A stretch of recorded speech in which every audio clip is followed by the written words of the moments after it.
के इस वीडियो में आपका स्वागत है। आज हम इस वीडियो में पढ़ेंगे कक्षा 12 की प्रश्नावली 7 अवकलन की पॉइंट 7.4। इस प्रश्नावली की जो टॉपिक है, इस टॉपिक का नाम है फलनों के प्राचलिक रूपों के अवकलन। यानी आपको आज एक चीज़ समझनी है कि प्राचल क्या है। यहाँ पे एक चीज़ है आज प्राचल। गंवार भाषा में बोले तो प्राचल को बोल सकते हैं बिचौलिया। जैसे अब तक हमने फलन में क्या पढ़ा कि कोई फलन है y बराबर ax square plus bx plus 5, जहाँ पर y फलन है और x इसका एक चर है। लेकिन अब की बार आपको क्या होगा, x और y दोनों का संबंध किसी तीसरी चर राशि से होगा। यदि y फलन और x चर है और इन दोनों का संबंध किसी तीसरी चर राशि से हो दोनों का, तो वो तीसरी चर राशि प्राचल कहलाता है। जैसे हम यहाँ पर समझे कि x बराबर टी स्क्वायर और y बराबर 3t⁻3। तो यहाँ पर देखो x और y दोनों का कोई संबंध नहीं है आपस में, लेकिन x का संबंध टीचर के साथ है और y का संबंध भी टीचर के साथ है। तो इस हिसाब से जो t है दोनों के लिए, t दोनों के लिए बिचौलिया कहलाएगा, यानी ये कहलाएगा प्राचल। और जब इस तरीके से दो समीकरणों में बटा हुआ कोई फलन दिया होता है तो ऐसे फलनों के लिए dy/dx कैसे ज्ञात करते हैं, आज हमको ये समझना है इस 7.4 प्रश्नावली में। तो सबसे पहले तो मैंने आपके सामने दो एग्जाम्पल लिए। ये एग्जाम्पल लिया है एक जिसमें x बराबर टी स्क्वायर और y बराबर 3t⁻3। तो इसी के लिए ही हम dy/dx ज्ञात करते हैं। इसके लिए dy/dx ज्ञात करना बहुत ही ज़्यादा सरल है, ज़्यादा परेशानी की बात नहीं है। केवल आपको क्या करना है, x बराबर टी स्क्वायर इस समीकरण और y बराबर 3t⁻3 इन दोनों समीकरणों का t के सापेक्ष अवकलन करना है। यदि इसका t के सापेक्ष अवकलन करूं तो यह आएगा dx/dt बराबर टी स्क्वायर का अवकलन होगा 2t। इसको दे देंगे हम समीकरण नंबर 1। ऐसे ही इस समीकरण का x के सापेक्ष अवकलन करें, t के सापेक्ष अवकलन करें तो यह आएगा dy/dt बराबर 3 गुणा t⁻3 का अवकलन होगा 3 गुणा टी स्क्वायर। ठीक है, इन दोनों का अवकलन हो गया है जैसे हम पहले करते थे x⁻n के सूत्र से। x⁻n का अवकलज होता है n × x⁻n-1। तो अवकलन जैसे करते हैं हम और पॉइंटों में उसी तरीके से हम करेंगे, लेकिन इस तरीके से dy/dt का जो मान है वो आपका आ जाएगा 9t स्क्वायर। ठीक है, यह आपका समीकरण नंबर 2 हो गया। अब आपको dy/dx निकालना है, तो dy आपके दूसरे समीकरण में और dx आपका पहले समीकरण में है, तो इसलिए आप समीकरण 2 में 1 का भाग देंगे आराम से। अब इसमें इसका भाग देंगे तो ऊपर आएगा dy/dt और नीचे आएगा dx/dt। तो dy/dt का मान ये है 9t स्क्वायर और इसका मान है 2t। तो यहाँ पे dt से dt कट जाएगा, तो इधर आपका बचेगा dy/dx। और यहाँ पे 2 से 9 कट नहीं रहा तो इसको 9/2 लिख दें और t⁻2 में t का भाग देंगे तो 1 घात रह जाएगी t की।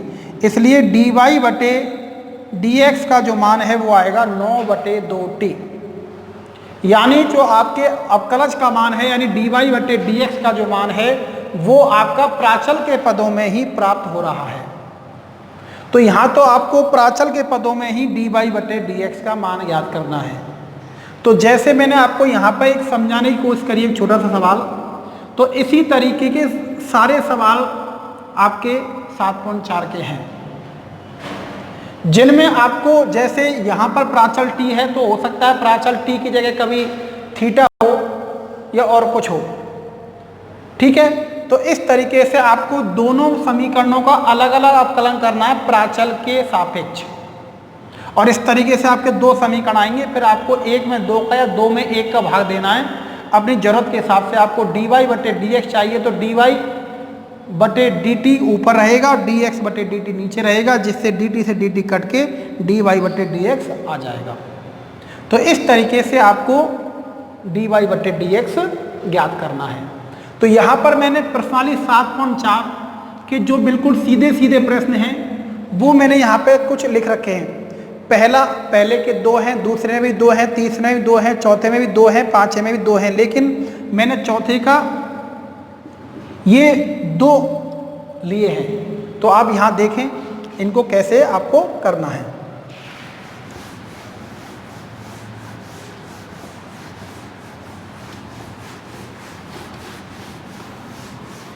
तो इस 7.4 का जो पहला प्रश्न है, पहले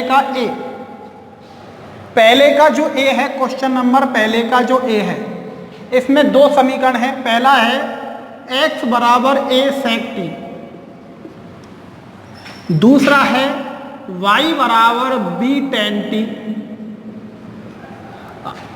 तो यहां पर y फलन है, x चर है और t दोनों के लिए प्राचल है। तो यहां पर हम दोनों का t के सापेक्ष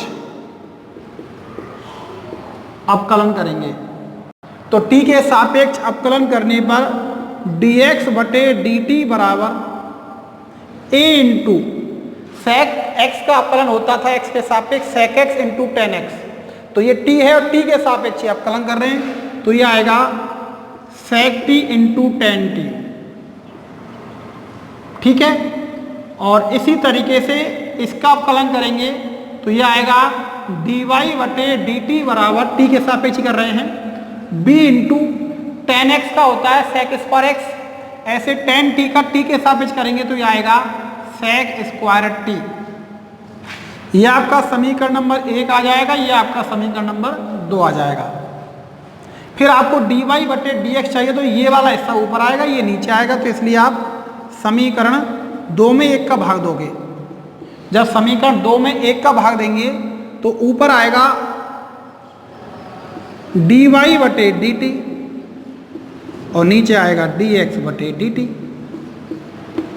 तो यहाँ उधर आपका dy बटे dt का मान आएगा b into sec square t और नीचे आएगा a into sec t into tan t।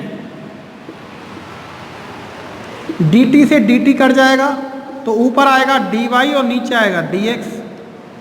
इधर ये b बटे a आपका है ही है, यहाँ एक sec से घात 1 कट जाएगी और ऊपर बचेगा sec t। अब जो ऊपर का जो sec t है, इस sec t का मान sin cos में चेंज करेंगे तो 1 बटे cos t हो जाएगा और tan t का मान रखेंगे sin t बटे cos t। अब इसको सॉल्व करेंगे तो cos t से cos t कट जाएगा और dy बटे dx का मान आएगा b बटे a इंटू 1 बटे sin t, और 1 बटे sin t को कह सकते हैं cosec t, इसलिए इसका आंसर आएगा b बटे a इंटू cosec t। तो ये dy बटे dx का सबसे सरलतम मान है। तो इस तरीके से देखा आपने, बिल्कुल आसानी से आपने पहले के a के लिए dy बटे dx ज्ञात कर लिया।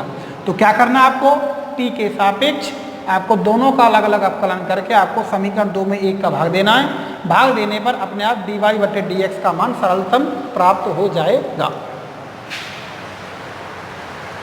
ऐसे ही आप b को देखें, पहले के b को,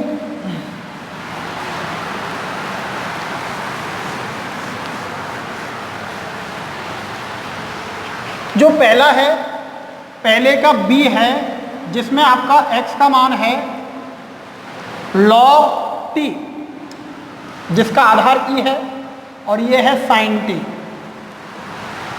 और y का मान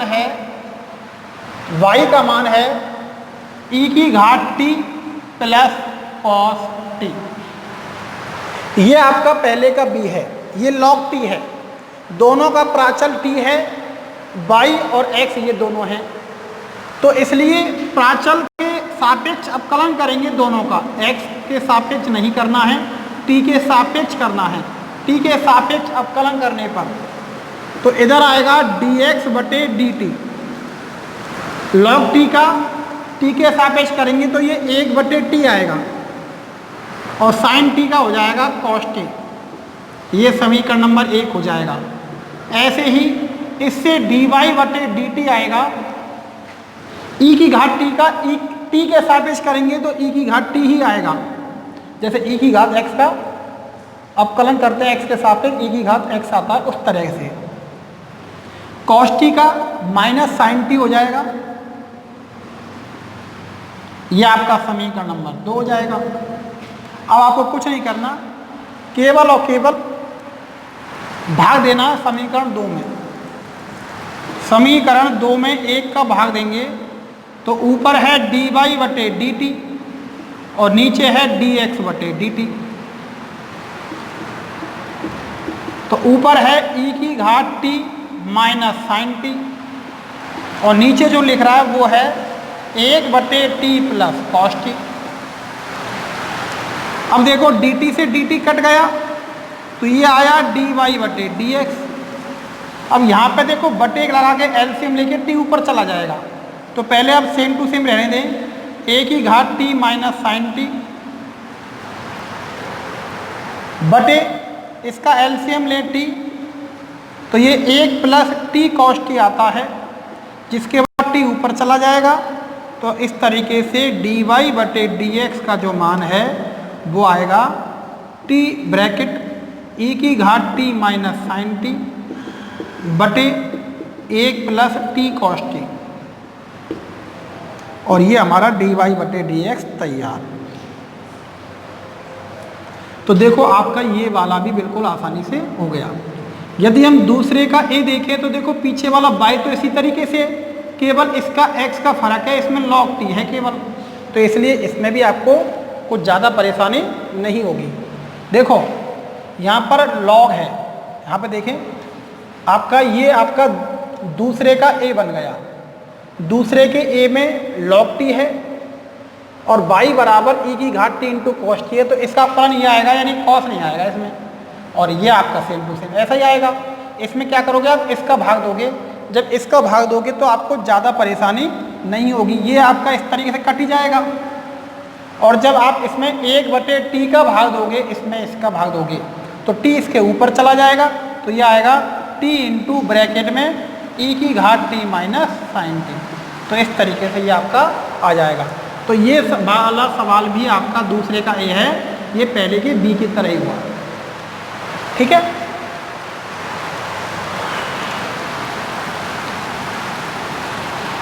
अब ऐसे ही दूसरे का बी समझे हम, तो दूसरे का जो बी है, दूसरे के बी में x बराबर है a cos थीटा, x बराबर a cos थीटा और y बराबर b sin थीटा। तो ये तो और सरल सवाल हो गया आपका, नॉर्मल हो गया बिल्कुल। तो इन दोनों का थीटा के सापेक्ष अवकलन करेंगे, क्योंकि इन दोनों x और y दोनों के लिए जो प्राचल है इस प्रश्न में वो थीटा है। जैसे ऊपर के तीनों सवालों में आपका प्राचल t था, ऐसे अब की बार इनका प्राचल हुआ थीटा। तो इसमें थीटा के सापेक्ष अवकलन करेंगे, थीटा के सापेक्ष अवकलन करने पर तो ये तो आएगा dx बटे डी थीटा बराबर a इंटू कॉस थीटा का आएगा माइनस साइन थीटा, और माइनस साइन थीटा गुणा a से करेंगे तो ये हो जाएगा माइनस के a साइन थीटा। ऐसे ही हम इसका अवकलन करेंगे तो ये आएगा dy बटे डी थीटा और ये आएगा b इंटू साइन का अवकलन हो जाएगा कॉस थीटा। ये आपका समीकरण नंबर 2 हो गया।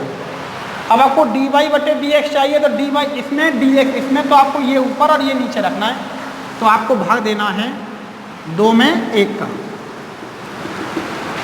तो ऊपर आएगा dy बटे डी थीटा और नीचे आएगा dx बटे डी थीटा। तो ये आएगा b cos थीटा ऊपर और dx बटे डी थीटा का मान रखेंगे माइनस के a साइन थीटा, तो डी थीटा से डी थीटा कट जाएगा, तो ये आएगा dy बटे dx माइनस के b बटे a इंटू कॉस बटे साइन का मान कॉट होता है, तो ये आएगा कॉट थीटा। कंप्लीट। इस तरीके से आप dy बटे dx का मान दूसरे के b के लिए भी निकाल सकते हो। अब आप तीसरे के दो देखें। जो तीसरा है उसका a लिखा हुआ है, तो इसे अपनी कॉपी में नोट करें। तो तीसरे का a, तीसरे के a में x बराबर है cos theta minus cos 2 theta और y बराबर है sine theta minus sine 2 theta. अब दोनों का प्राचल थीटा है x और y का, तो इसलिए यहां पर हमको थीटा के सापेक्ष अवकलन करना है दोनों समीकरणों का। तो ये आएगा dx बटे डी थीटा, कॉस थीटा का माइनस साइन थीटा हो जाएगा। अब ये माइनस है, अब देखो कॉस 2 थीटा एक संयुक्त फलन है, तो पहले इस कॉस का अवकलन करेंगे, माइनस के साइन हो जाएगा, ये माइनस पहले का और अवकलन का करेंगे तो ये होगा प्लस। इधर समझे पहले, यदि हम इसका अवकलन करें तो कॉस 2 थीटा का आएगा माइनस के साइन 2 थीटा इंटू फिर 2 थीटा का करेंगे तो ये 2 हो जाएगा, ठीक है। और माइनस पहले का है, तो इस तरीके से इसका आएगा माइनस ब्रैकेट में माइनस साइन 2 थीटा इंटू 2,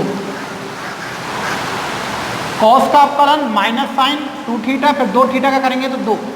इस तरीके से dx बटे डी थीटा का सबसे सरलतम रूप आएगा माइनस के sine theta plus 2 into sine 2 theta, ठीक है। आगे यहाँ पे इसको देखें थोड़ा सा, ऐसे इसका भी अवकलन करेंगे थीटा के सापेक्ष, तो dy बटे डी थीटा का मान आएगा कॉस थीटा, फिर आपका आएगा माइनस साइन का अवकलन कॉस 2 थीटा और 2 थीटा का 2, तो इस तरीके से 2 आ जाएगा। अब यहाँ पर थोड़ा ध्यान दे तो dx बटे डी थीटा है, यहाँ पर हम एक सूत्र लगाएं। कौन सा वाला? साइन 2 थीटा का सूत्र। साइन 2 थीटा का सूत्र होता है 2 sine theta into cos theta. ये साइन 2 थीटा का सूत्र है, तो साइन 2 थीटा का मान ये होता है, लेकिन ये 2 इंटू साइन 2 थीटा, तो इस पूरे का मान हो जाएगा 4 इंटू, क्योंकि 2 का गुणा हो जाएगा 2 टाइम थीटा से, तो ये आएगा 4 sine theta into cos theta. और इस तरीके से dx बटे डी थीटा का जो मान है ये आएगा साइन थीटा आपका कॉमन, ब्रैकेट में -1 प्लस 4 इंटू कॉस थीटा। ये आपका समीकरण नंबर 1 आ गया। तो इसके अलावा इसको कुछ नहीं कर सकते सरल, इतना ही होगा ये। ऐसे यहाँ पर भी इसको सरल करना चाहें, देखो कॉस थीटा -2 इंटू ब्रैकेट में कॉस 2 थीटा के 2 सूत्र होते हैं, तो आप कोई सा भी रख लें तो कॉस वाला अच्छा रहेगा, तो इसका होगा 2 कॉस स्क्वायर थीटा -1। ये कॉस 2 थीटा का सूत्र है, तो इसका रखेंगे 2 cos square theta -1। Cos 2 theta का सूत्र है 2 कॉस स्क्वायर थीटा -1, तो 2 से गुणा करेंगे तो आपका आएगा dy बटे डी थीटा बराबर कॉस थीटा माइनस के 4 कॉस स्क्वायर थीटा प्लस के 2। इस तरीके से आया। अब हम dy बटे डी थीटा बराबर, इसको हम कॉस की घटती बढ़ती घातों के हिसाब से लिखें तो ये आएगा माइनस के 4 cos square theta plus cos theta plus 2। अब इसे गुणनखंड करने की सोचे तो देखो गुणा करने पर 8, गुणा करने पर 8 और घटाने पर 1 आता है क्या? नहीं आता। 4 दूनी 8, तो इसलिए इसके कोई गुणनखंड नहीं होंगे और ये इसी तरीके से आपका लिखा रहेगा। ठीक है, तो इसको आप ऐसे लिखा रहते हो क्योंकि इसके गुणनखंड नहीं हो पा रहे, तो इसको आप समीकरण नंबर 2 दे दो और इसके बाद आप समीकरण 2 में 1 का भाग दे दो। तो समीकरण 2 में जब 1 का भाग दोगे तो ऊपर आएगा dy बटे डी थीटा, नीचे आएगा dx बटे डी थीटा, जिससे डी थीटा से डी थीटा कट जाएगा, तो इसका पूरा जो मान आएगा आगे का हिस्सा वो आएगा dy बटे dx। फिर आपका ऊपर ये आ जाएगा क्या? cos theta minus 4 cos square theta plus 2 और नीचे आपका आएगा साइन ब्रैकेट में 4 cos थीटा माइनस 1। तो ये dy बटे dx का मान आ गया। और यदि आप चाहते तो इसको सरलतम रूप में ना बदलते तो आप इस वाले हिस्से को समीकरण 1 और इस वाले हिस्से को समीकरण 2 के देकर आप ये बटे ये भी लिख सकते थे, पर हमने सोचा कि इसके गुणनखंड हो जाएं तो हम थोड़ा कोशिश कर सकते हैं कभी। तो यहाँ तो फिलहाल में आपके सिद्ध करने वाला कोई प्रश्न नहीं है, तो कभी कभी हमको ये चीज़ ऐसे सेट करनी पड़ सकती है जैसे हमने यहाँ पे की है। और यदि आपसे नॉर्मल सवाल पूछता है तो आप यहाँ पर और यहाँ पर इन दोनों समीकरण देकर आप भाग दे सकते हैं समीकरण 1 में 2 का। जैसे इसको 1 दे दो और इसे आप समीकरण 2 दे दो। ठीक है, तो आप ऐसे लिख दो चाहे ये बटे ये लिख दो, दोनों ही आंसर सही है।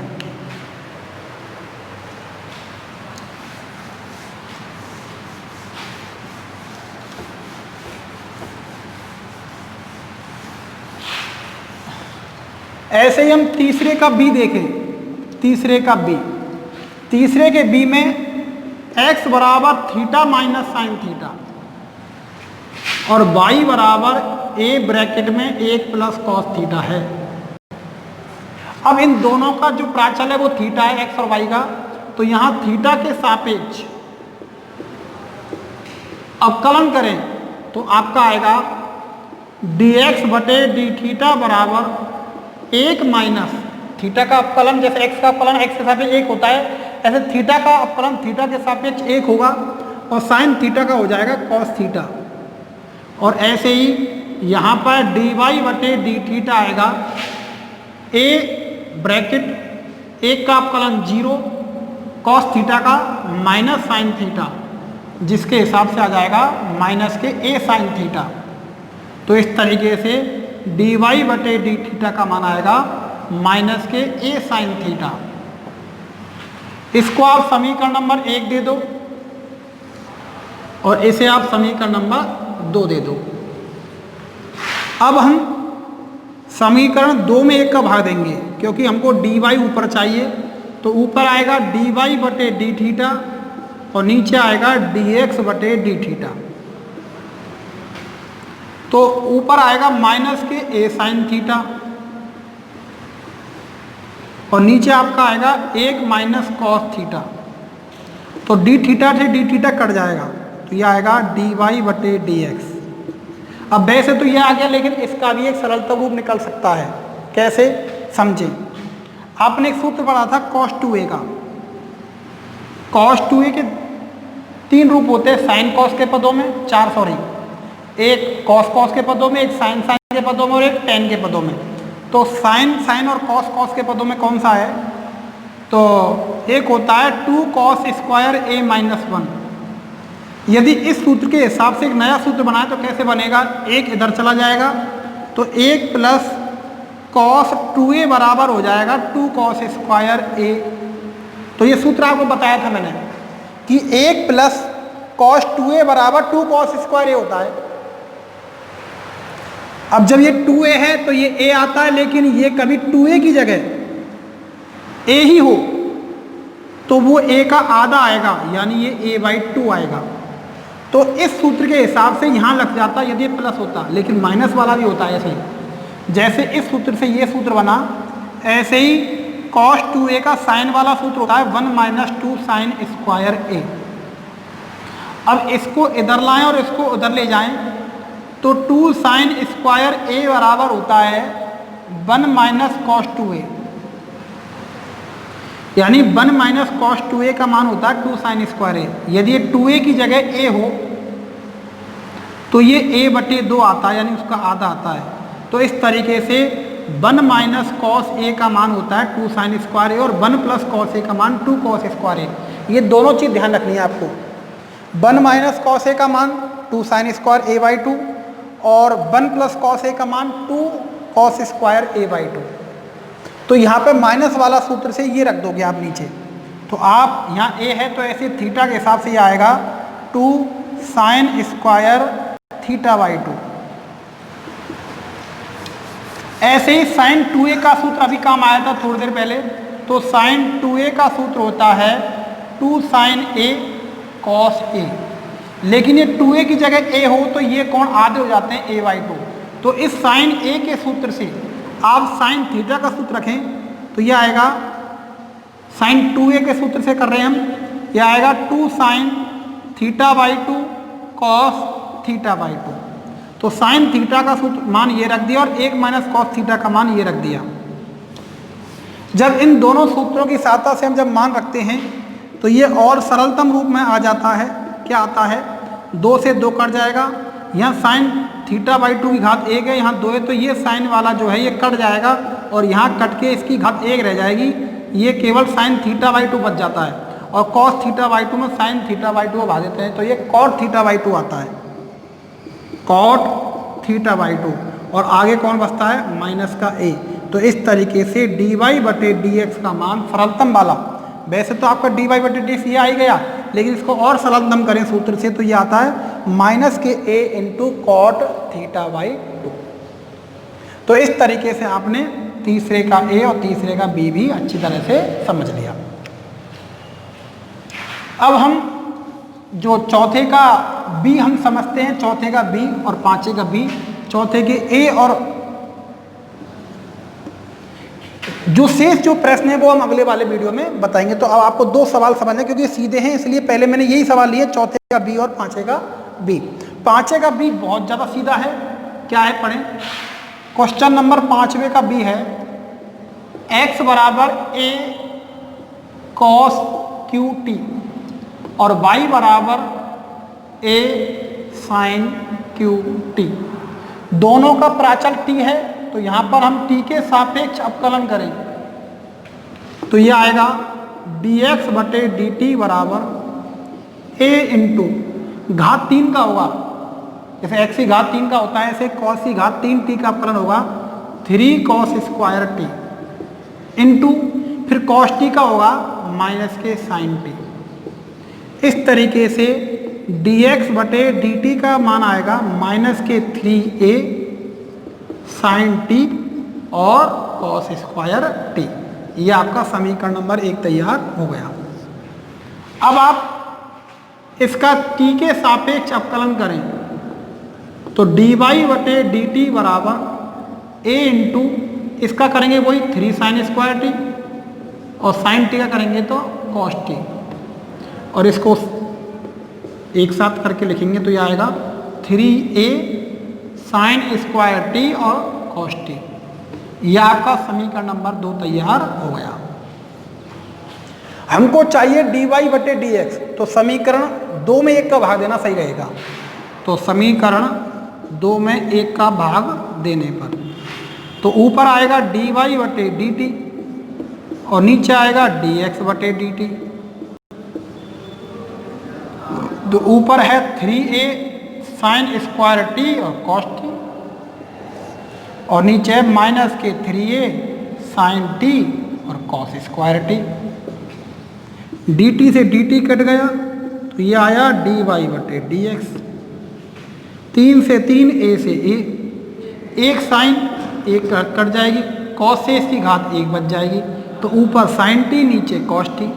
तो इसमें बचेगा आपका sin t/cos t और आपका माइनस ही बच गया, तो इसलिए dy/dx का मान आएगा माइनस के tan t। तो dy/dx का मान 5 के b में आएगा माइनस के tan t। तो बहुत ही ज़्यादा सरल है। अब आप एक प्रश्न देख लीजिए इस वीडियो में, चौथे का b। तो सारे प्रश्न बिल्कुल सरल हैं, जैसे आप पहले अवकलन करते थे उसी तरीके से अवकलन करना है। फर्क ये है कि एक ही प्रश्न में आपको 2 बार अवकलन करना है, फिर 2 समीकरण बनेंगे, फिर एक समीकरण में दूसरे का भाग देना है, फिर इसको और सरलतम रूप में बदल सकते हैं तो और बदलना है। इतना काम करना है आपको, बार बार 2 बार अवकलन करना है एक प्रश्न में। ऐसे ही हम चौथे का बी समझें तो चौथे के बी में है x बराबर a ब्रैकेट में cos t plus log tan t/2। पहले हम इसी का ही अवकलन करते हैं। t के सापेक्ष अवकलन करने पर dx बटे dt बराबर a ब्रैकेट, आराम से करना है, cos t का अवकलन माइनस के sin t प्लस ये जो फलन आपको दिख रहा है ये संयुक्त फलन है। पहले log का अवकलन होगा, जैसे इस पूरे को यदि हम x समझे तो log x का अवकलन 1/x होता है, ऐसे इस log का अवकलन करें तो 1/tan t/2 आएगा इनटू फिर tan t/2 का करेंगे, tan x का होता है sec स्क्वायर x। देखिए अब हमको अवकलन करना है tan t/2 का, समझे? तो tan का अवकलन होता है sec स्क्वायर, लेकिन अंदर t/2 है तो इसका अवकलन करेंगे तो ये आएगा tan t/2 का अवकलन करेंगे आएगा sec स्क्वायर t/2। अब आपको अवकलन करना है t/2 का। अब t/2 का t के सापेक्ष अवकलन करेंगे तो ये t का अवकलन 1 हो जाएगा, तो ये 1/2 आ जाएगा। दोबारा समझे, इस log का करेंगे तो 1/tan t/2, tan t/2 का करेंगे तो sec स्क्वायर t/2 और t/2 का करेंगे तो ये आएगा फिर 1/2। इस तरीके से इसका अवकलन आएगा। अब इसको सरल करना है, dx बटे dt बराबर a ब्रैकेट माइनस के sin t प्लस, ध्यान से सोचिए, तो साइन कॉस में चेंज करना है, ठीक है? तो 1/tan t/2 है, इसको लिखेंगे sin t/2 बटे cos t/2 इनटू इसको लिखेंगे 1/cos स्क्वायर t/2 और ये आपका 1/2 है ये। तो आपका आगे आएगा dx बटे dt बराबर a ब्रैकेट माइनस के sin t।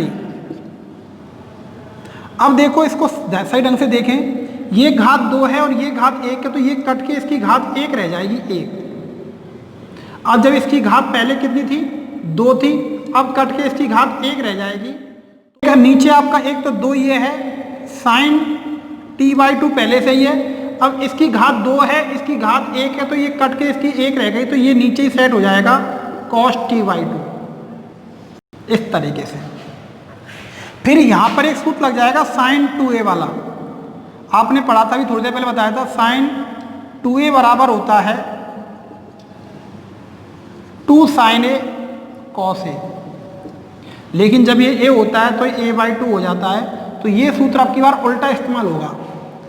2 sin t/2 cos t/2 का मान होगा sin t, केवल इस पूरे का जो मान है वो हो जाएगा केवल sin t।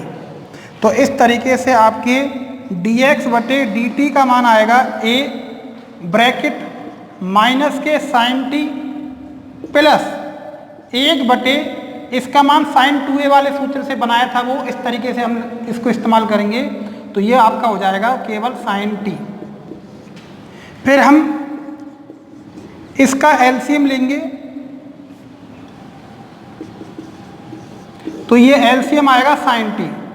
तो ऐसे ही इस तरीके से 1 का भाग sin t में गया, sin t गुणा ऊपर करेंगे तो ये माइनस के sin स्क्वायर t प्लस इसका भाग इसमें देंगे 1 और 1 का गुणा करेंगे तो ये 1 इस तरीके से आ जाएगा। तो 1 माइनस sin स्क्वायर t हो गया, ये 1 माइनस sin स्क्वायर t हो गया, तो इसको लिख देंगे 1 माइनस sin स्क्वायर t का मान हो जाएगा cos स्क्वायर t, और नीचे कौन है आपका sin t और a आपका बाहर है, तो ये a और आ जाएगा इस तरीके से। तो dx बटे dt का मान, dx बटे dt का सबसे सरलता मान आ जाएगा a into cos square t बटे sin t।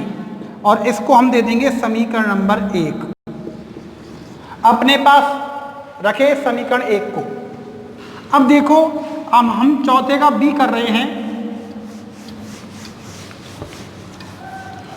तो चौथे का जो ए है वो ज्यादा बड़ा था, जिसका अवकलन करने में थोड़ी परेशानी हुई, थोड़ा ज्यादा सूत्र लगाने पड़े, लेकिन बी वाला छोटा है। इसका दूसरा हिस्सा है y बराबर a sin t, जिसमें हम इसका t के सापेक्ष अवकलन करें तो यह आएगा dy बटे dt बराबर a इंटू साइन टी का हो जाएगा cos t, और यह आपका समीकरण नंबर 2। देखो, इसके अवकलन थोड़ी मेहनत हुई, अवकलन किया, फिर यहाँ पर त्रिकोणमिति से सूत्र रखे, इसको इस तरह के सरलतम रूप में लाए, फिर यहाँ पर एक त्रिकोणमिति का सूत्र और लगा, फिर हमने क्या किया, यहाँ पे इसका एलसीएम लिया, फिर यहाँ पर एक सूत्र और लग गया 10वीं क्लास वाला, 1 माइनस साइन स्क्वायर थीटा बराबर कॉस स्क्वायर थीटा होता है वो वाला। तो इस तरीके से आपके dx बटे dt का मान आया और यहाँ पर dy बटे dt का मान आ गया। अब आप क्या करोगे, समीकरण 2 में 1 का भाग दे दोगे, तो ऊपर तो आएगा dy बटे dt और नीचे हो जाएगा dx बटे dt। अब जब समीकरण 2 में 1 का भाग देंगे तो आगे के जैसे LHS के भाग दिए ऐसे RHS के हिस्से में भाग दोगे, तो ऊपर है a cos t और नीचे dx बटे dt का मान है a cos स्क्वायर t बटे साइन t, और फिर ये ऊपर चला जाएगा साइन t। तो इस तरीके से, और dt से आपका dt कट जाएगा, तो dy बटे dx बराबर आएगा, ये साइन ऊपर चला गया, a से a कट गया, तो ऊपर आया साइन t cos t और नीचे आया cos स्क्वायर t। देखते जाए आगे, तो ये इसी लाइन में हो जाएगा कंप्लीट। देखो, a से a कट गया, ऐसे ही देखो यहाँ पे cos की घात 2 है, यहाँ cos है, तो cos से इसकी घात 2 में से एक घात कट जाएगी, तो ऊपर तक केवल साइन रह जाएगा और नीचे एक घात कट के नीचे cos t हो जाएगी, और साइन t में cos t का भाग देंगे तो ये आपका हो जाएगा tan t। तो इस तरीके से इसका dy बटे dx का जो मान है उसका सरलतम रूप है वो आएगा केवल tan t। तो आपने अच्छी तरह से देखा, ये सारे प्रश्न जो हैं आपने जो आज पढ़े, ये सारे प्रश्न सरल हैं। आपको केवल क्या करना है, आपके सामने जो 2 समीकरण दे रखे हैं, दोनों समीकरणों में आपको x के वो प्राचल के सापेक्ष अवकलन करना है, और अवकलन करने के बाद आपके 2 समीकरण आएंगे और दोनों समीकरणों में आपको भाग देना है 2 में 1 का या 1 में 2 का, कंडीशन के हिसाब से। जैसे वो भाग जाएगा तो आपको dy बटे dx प्राप्त हो जाएगा, और जैसे वो प्राप्त होगा तो आपको वो सरलतम रूप में निकालना है। इसलिए आपको पता नहीं कौन सा सूत्र इस्तेमाल करें, कभी गुणनखंड का, कभी आपको हो सकता है किसी त्रिकोण या सूत्र का इस्तेमाल करना पड़ सकता है। तो इसके जो शेष प्रश्न जो रह रहे हैं वो हम अगले वाले वीडियो में देखेंगे। तो आज के लिए इतना ही।